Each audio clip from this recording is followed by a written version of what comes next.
Hello everybody, O2IS academy के history fact sheet session में आपका बहुत बहुत स्वागत है।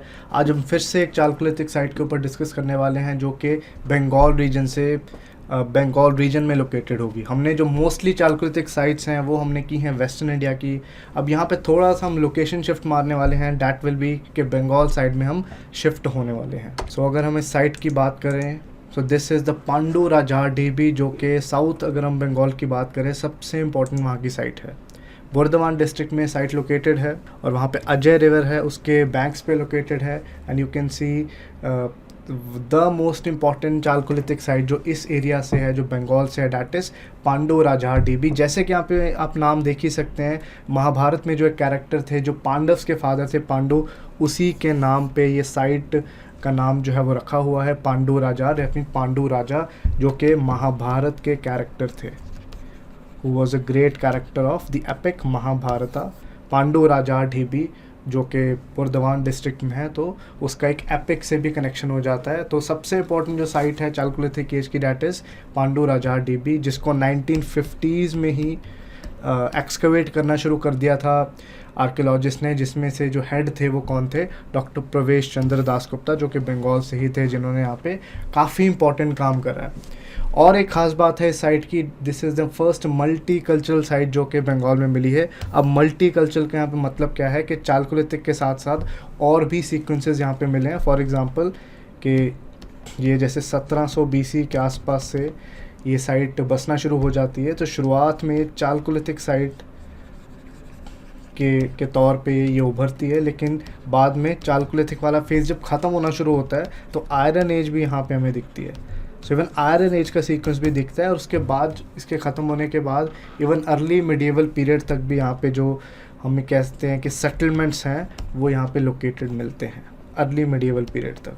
तो सबसे इम्पॉर्टेंट, सबसे पहली मल्टी कल्चरल साइट है जिसको बंगाल में डिस्कवर किया गया। और अगर हाउसिंग और इन चीज़ों की बात करें तो वो बाकी जो चालकोलिथिक साइट्स थी उनके साथ कॉमन ही रहेंगी। डैट विल बी घास फूस के घर, जिसको हम वैटल एंड डाउब हाउसेस बोलते हैं, जो कि आपके टूटे फूटे ट्रीज़ के जो हिस्से होते हैं, trees you can say the twigs, ठीक है, टूटी फूटी टहनियाँ होती हैं, ग्रासेस होती हैं, बैम्बू होते हैं, तो इनसे ही घर बनाया जाता था। हालांकि अगर आपने लेप लगाना है या फिर प्लास्टर करना है, थोड़ा बहुत आपने कुछ प्लास्टर वाला काम करना है, तो मड ब्रिक्स, क्ले का इस्तेमाल उसमें कर दिया जाता था, और मड ब्रिक्स का इस्तेमाल भी यहाँ पे हो जाता था, जैसे कि अदर चालकोलिथिक साइट्स में यूज़ होता है।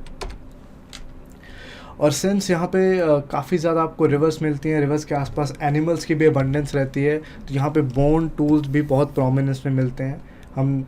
हमने पहले डिस्कस करा है न्यूलिथिक एज में कि इससे ज़्यादा दूर साइट नहीं है, डैट इज़ चिरांद, जो कि बिहार में लोकेटेड है, बिहार में पड़ती है, जहाँ पे maximum number of bone tools found किए गए हैं। सो ईस्टर्न इंडिया में आपको बोन टूल्स काफ़ी प्रोमिनेंट मात्रा में मिलते हैं, तो उससे काफ़ी चीज़ें यहाँ पे मिली गई हैं। इवन बोन टूल से ऑर्नामेंट्स वगैरह भी बनाए जाते थे, और वेपन्स तो बनाए ही जाते थे, क्योंकि एनिमल्स की अबंडेंस यहाँ पे काफ़ी थी। और इवन एंटलर्स से भी काफ़ी चीज़ें फैशन करी जाती है। एंटलर्स मीन्स जो डियर या फिर हिरणों के सींग होते हैं उनको हम एंटलर्स बोलते हैं, तो वहाँ से भी बहुत टूल्स जो हैं वो मैन्युफैक्चर किए जाते थे। सिंस ये इलाका ईस्टर्न इंडिया में पड़ता है और यहाँ का जो स्टेपल क्रॉप है, जो मेन जो यहाँ पे एक अनाज के तौर पे खाया जाता है, डैट इज़ राइस, तो राइस का एविडेंस भी यहाँ पे आता है। और सिंस यहाँ पे एनिमल्स की, जैसे हमने पहली बात की है कि प्रोमिनेंस है, अबंडेंस है, तो बोन्स ऑफ डिफरेंट एनिमल्स भी मिलती हैं। उसके साथ ही सिंस चालकोलिथिक एज है, तो फिश हुक्स हो गई, बैंगल्स हो गई, जैसे ऑर्नामेंट्स की हमने बात करी ही है, तो ये भी कॉपर की हमें अवेलेबल होती हैं। अब सिंस अगर हम आज भी बंगाल की बात करें, यहाँ पे फ़िशिंग कल्चर है, फ़िश एक स्टेपल फूड की तरह है, तो फ़िशिंग यहाँ पे एक बहुत इम्पॉर्टेंट एक ऑक्यूपेशन का रूप ले लेगा। So fishing will be a very important occupation in this area.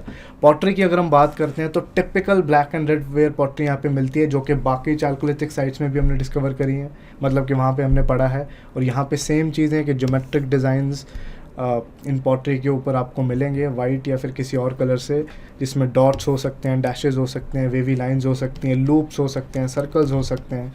तो ये कुछ कॉमन फीचर्स हैं जो बाकी चालकोलिथिक साइट्स के साथ भी मैच करते हैं। तो कुछ डिफरेंट चीज़ें भी हमने करी यहाँ पे, और कुछ कॉमन चीज़ें जो कि चालकोलिथिक अदरवाइज चालकोलिथिक एज के पार्ट हैं वो भी हमने इसमें कहीं ना कहीं इंक्लूड कर लिए हैं।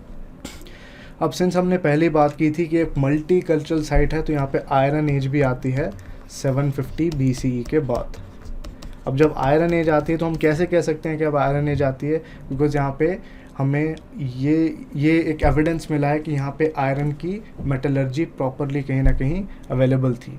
तो 6 elliptical ओवन्स containing iron slag found का मतलब है कि यहाँ पे कच्चा जो आयरन है, iron in you can say जब प्रोडक्शन फॉर्म में होता है, जैसे फैक्ट्री में ब्लास्ट फर्नेस में हम जो भी एक थ्रू पूरे प्रोसेस के थ्रू आयरन को मैन्युफैक्चर करते हैं, ऑब्वियसली उस टाइम पे ब्लास्ट फर्नेस जैसी चीज़ नहीं होगी, छोटी छोटी जो भट्टियाँ हैं जिससे आयरन का काम होता है वही चीज़ें हम यहाँ पे मिली हैं। बट एक चीज़ पक्का हो जाती है कि जहाँ पे आयरन स्लैग मिल रहा है, ठीक है, आयरन वेस्ट मिल रहा है और यही कुछ चीज़ें आसपास की मिल रही हैं, तो यहाँ पे आयरन मैन्युफैक्चरिंग डेफिनेटली होती होगी, इसलिए इसको हम आयरन एज के साथ भी देखते हैं।